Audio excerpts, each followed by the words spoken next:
Okay, so we're going to make this program that has selection. So we have to ask somebody to put their age in. Then if they're over 18, it's going to give them a message that they're over 18.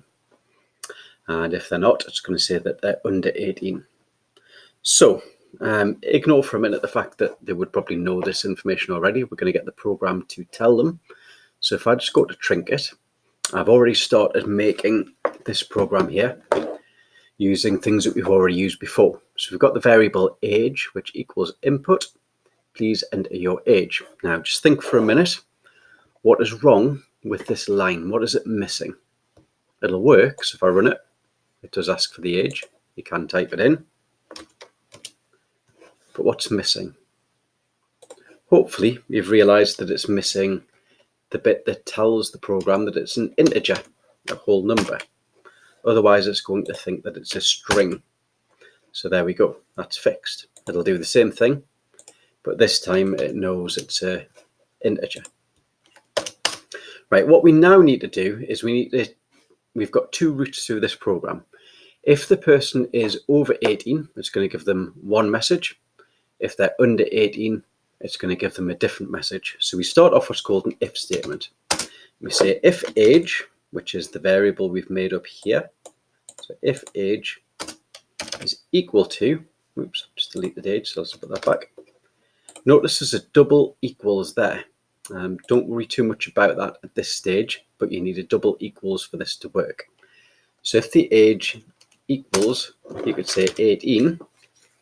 I'm going to change this in a minute for anyone who thinks I've made a mistake. And then you use colons. If the age equals 18, you could say print, because we're going to do an output, over 18. Let's see if that works. So we run it, type in 18, and it works. It says over 18. But what happens if I put 19, because that's over 18 as well? It doesn't work. So we actually need to change this. We're not saying if the age equals 18. What we want to say is if the age is equal to or greater than 18. So what we do is we use a greater than sign and an equal sign. And now, hopefully, if we put in 18, it will work. But also if we put in 19 or anything above 18 for that matter, it will also work. So that's the first part done. But we now need to say if they're not over 18, then they must be under 18. So we're going to add something called an else.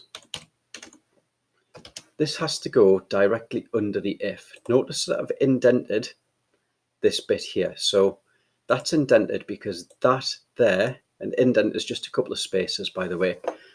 So it's indented so it knows it's part of that if statement above. This else is in line with that, so it knows it's still part of the same selection construct, it's called. Don't worry too much if you're not getting the terms yet, but this whole thing is going to be called a selection construct, and the else is part of this if construct. So we say else, we put colon after it, and we print a different message. Print under 18. So now if I run it and we put something lower than 18, because it's not over 18, it's something else, it's going to print under 18. Okay, notice how that is indented there as well. So you can have a go at this yourself. I've obviously shown you how to do this one, but you're going to try some activities in a little while where you use the same techniques to do something slightly different.